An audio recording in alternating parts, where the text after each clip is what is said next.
Hi, I'm Dana, and this is a weird one. You might be thinking that doesn't really look that much like me, because this is a found footage from February 2023 when I was going to do a whole moving house series on.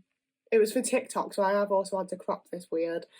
But it was gonna be a whole thing. I never did anything with it, and I need to sort out my phone a bit because I keep running out of storage horrifically, as you've seen in many a video.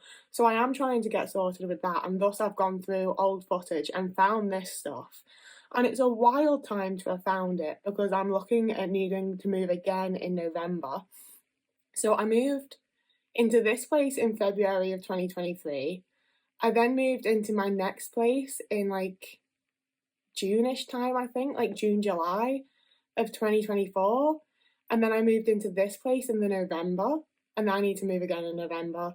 So it's been a crazy little time of moving. And I'd moved into this place after having lived with my ex-boyfriend for 9 years. And the moment I moved out of my parents' house, I was very, very obsessive and wanting to make it a home and very much being a homemaker and looking after my boyfriend, cooking, cleaning, trying to keep things nice, making it homey, making it feel safe. And I'm sure there's a whole bunch of trauma from my family that went into that, to be fair.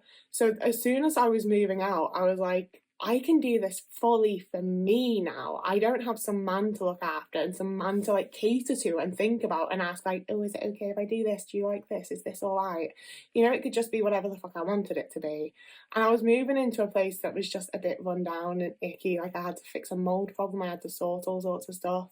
And it felt like this whole great big fresh new start. And I thought I'd be able to be there for at least a couple of years, But within I want to say it was 6 months, things have gone really downhill. And it's one of those things that I do want to make a video talking about, but I also don't really know how to talk about it and still I need a therapist to go over it with, to be honest with you. And it's not the kind of thing where I'm oh, I can therapist with my online friends. It's kind of quite deep and somewhat traumatic, and I need to process it and deal with it properly. And maybe even after I've done that, I'll decide not to share it online. I don't know. But it went downhill fairly fucking fast.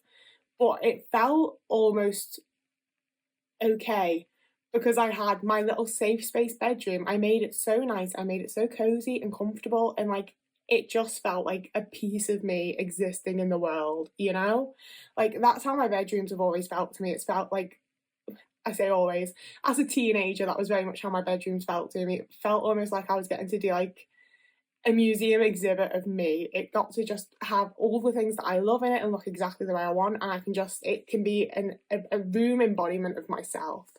And I loved being able to do that as a teenager. So moving out and being able to do that again without anyone else's influence and having to keep someone else happy, it was so exciting and it brought me so much joy. And even as my relationship with my housemate broke down and the rest of the house became sort of quite an uncomfortable and icky place to be, I still had that, and it still sort of felt okay because of that. And then the next place that I moved into was another absolute disaster. My housemate said that they'd pay lion's share of the rent and bill, so they would get the biggest room. So I was in a really fucking tiny room, and they never fucking paid any more than I did. We both paid half every single month that I was there, and the whole house was falling apart around us. And rather than face the fact that it was the house, they kept blaming me for things. It was just an absolute disaster, and it destroyed the friendship entirely. And it felt like I'd gone from having this tumultuous sort of childhood and upbringing. My family moved I don't know why I did a shot of my ass, especially in those jeans, but there you have it. I swear to God, it's the jeans. It doesn't matter. Bodies look the way bodies look. What was I talking about? Yeah, we'd moved around a lot during my teen years. From when I could remember up until I was 10 years old, we lived in the same house, and then it was almost yearly moving with my family up until I was 16 and moved out with my boyfriend. We lived in the same flat for 3 years, and then we lived in the same house for 5 or 6 years. We stayed in the same house for like a really long time and I loved it so much, to be honest with you. Like, it had issues, it was mouldy and it wasn't the greatest area and we had a few neighbour issues, but like overall I really fucking liked it and I got so settled and so comfortable. Like, we had 5 cats at one point. We never intended to have that many, but we ended up with 5 cats. And it was the first time that I really fully felt like I had a home. And then all of a sudden, I didn't have anything, I didn't have a boyfriend, I was having to rehome my cats, like, my room looked like this, like, the walls were falling apart and shit, like, I just suddenly had absolutely nothing, and I'd been, like, clinging and scrambling to having something for so long, even though it was quite horrible, you know? Like, that's the thing as well, is that, like, I designed this home it was very much in my style, it was things that I liked and everything, but every single placement of every single thing had to be ran past him. He had to okay absolutely every choice that I made around the house, and it was exhausting, and often it would be a case of, like, I'd put pictures up and he'd have me just, like, reorganise them just a few days later, be like, "No, I preferred how it looked before, actually," so I'd have to redo it and things like that. So it was this, like, massive relief of being away from that, combined with, like, okay, but if I don't have that, what do I have? And it was absolutely horrifying. And it's one of those things where it does feel like, even though that was a horrible situation, that was kind of the last time that I felt like I had a safe, stable place to live, where I wasn't constantly questioning when's the next time that I'm going to have to move, when's the next time that I'm going to be like, am I going to find somewhere or am I going to be homeless? Because we're in a housing crisis and nowhere wants to accept people on UC and no one wants to take on people with pets. Like, it's so stressful and anxiety inducing, and it doesn't feel like I really get a break from it, you know? Because you have, like, the 2 months when you've moved in and you're getting everything settled and you're putting everything where it goes and figuring out, like, the right places to make it work. And then you have, like, 6 to 8 months, if you're lucky, of feeling a little bit settled and happy and feeling okay. And then you have to start thinking about where you're going to move to and how you're going to manage it. And it's just exhausting and constant. And it's horrible, truly, deeply horrible. So that's what I've been thinking about, having, like, refound this found footage. And it's also just sort of exhausting to watch and see the way that I just keep doing this, you know? And it's one of those things where I'm glad that I do, and I'm going to continue doing it, because for those couple of months, my mental state can be absolutely fucking horrendous if I don't.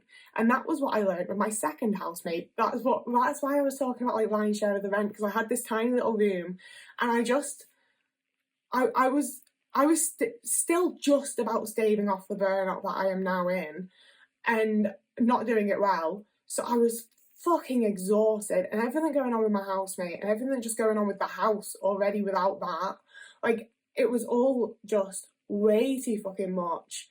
And I was pretty much just shutting down and dissociating, and I wasn't even with it. Excuse me a moment, I need to have a sippy sip, my mouth's gone dry. So I didn't have the energy to, like, put posters up and make the window look nice and buy this and buy that, and like, I didn't have the money to be buying anything, for one. I didn't have the energy to be using the stuff that I very much already own and have collected over many years, because it brings me great joy. And my mental state, like I said, I was only there from, like, June or July until November. My mental state was the lowest that it's been in a really fucking long time. And I'll give that, like, it does not help that my mum died while I was there. She died in the August. That was fabulous. Everyone could only let me know an hour after she died, even though they'd been trying to contact me for weeks. So, like, yeah, there was so, like, that's the thing every time, is that, like, I associate these places with all the stuff that happened there as well. So it was just a horrible, horrible time to be me, and nothing was making it easier or better. And it felt like I just had to set myself up on my own and figure out who I was on my own and how to do things on my own, and figure it all out as much as I can and much as I could. Like, I'm still not doing a particularly good fucking job, but I'd come a long fucking way from where I was with my horrible abusive ex that I was terrified of leaving. To actually move out without him and live somewhere on my own, that was a big fucking deal. And, like, I'd just done it, and then I was having to do it all over again, and I just couldn't. I did not have it in me. And I still kind of wish that I had, because I do think that my mental state overall wouldn't have declined so much if I'd felt like I had a home, you know? It was very much like, I have a house, I have a room, I have a bed, you know, I'm not homeless, and I'm very, very grateful for that, but I wasn't at all feeling at home or settled, and I think that would have helped me a lot. But it's, you know, it's a lot of fucking work. It is so much work. Even if you're not painting the walls and doing like actual DIY, just putting things out and displaying things and getting things up on the wall and making things look right and doing the work is fucking exhausting. It is so tiring. And to just have to keep doing it and keep doing it and keep doing it. And especially when it's like, I just took all of this stuff down. It was all perfect and lovely and nice. Sorry, you can't even see me doing anything in this shot. But you know, like, I'd fucking done it. And all of a sudden, no, you haven't. Start over again. Like, it's this constant starting over.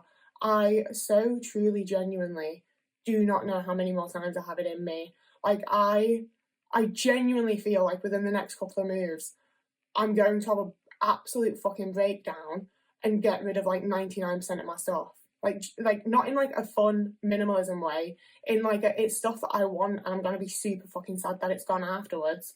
But I just cannot cope with doing this again and again and again and again, you know?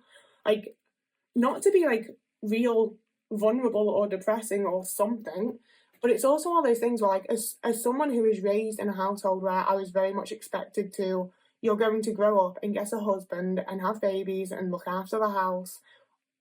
I didn't like the sound of all of those things, especially as a lesbian. I did like the sound of having a home and getting to, like, upkeep a home, keep a home. I always just, like, wanted that, because I've never felt like I fucking had it with my parents, you know? Like, growing up, it just, I was never comfortable in the family home, like, ever. And that always made me sad. And it was, like, quite freeing of me to, like, realise as an adult that that wasn't normal and that you are supposed to feel at home. And I was like, okay, so I'll create that for myself. And it's just so demoralising to keep creating that for myself and then have to just do it again and again. And I know that's what I've said for the majority of this video, but that is so truly so much of what goes through my mind watching this. And it's also like, it's not exactly made me sad, but it's made me somewhat melancholic. I don't know, I need a thesaurus, I won't lie to you.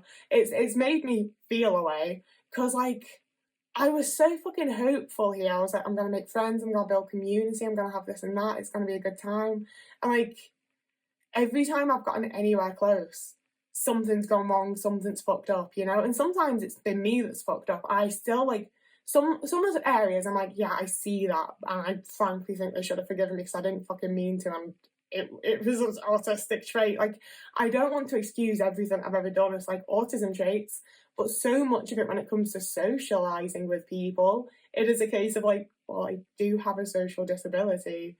Like, there is a level to which I do require a little bit of extra forgiveness, and I'm also sorry about that. But, like, oh, I've lost my train of thought. I don't want this to be a mopey, sad video, but also, I'm not sure what else it can be. Because, like, look at this bitch being like, I'm putting together a little home for myself and it's going to be so lovely to live here.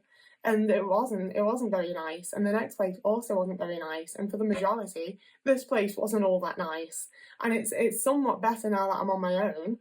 But there's also a whole new host of struggles that come from being entirely on my own and not having anyone to make phone calls and do the admin stuff for me. And I'm so scared of having any sort of emergency or accident where I'm supposed to, like, phone someone, or where I actively need to phone someone to get help, and I make that phone call and I just can't speak, because that happens regularly with things that aren't even that important, you know?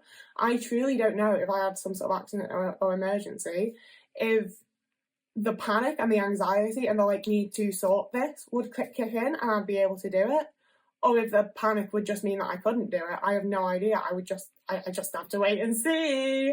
And that's horrifying and I hate it. Like, I truly, it's one of those where I don't feel at all like I'm built for living with housemates, but I also don't feel at all like I'm built for living alone. And it terrifies me. But yeah, I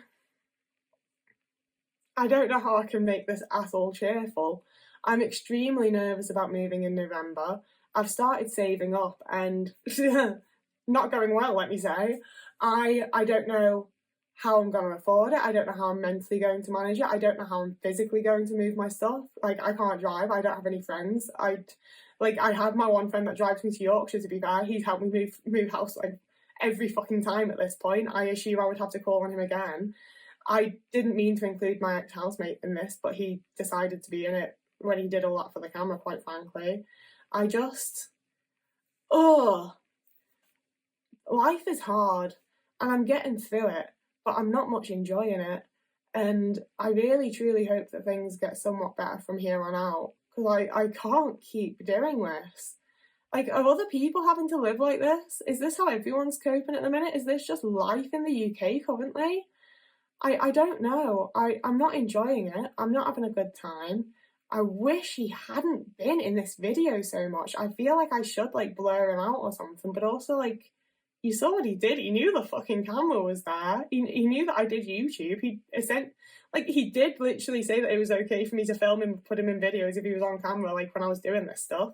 I don't know why that's what I'm focusing on now. I do, because he makes me anxious. That's something we're going to unpack and process at a different time in a different video.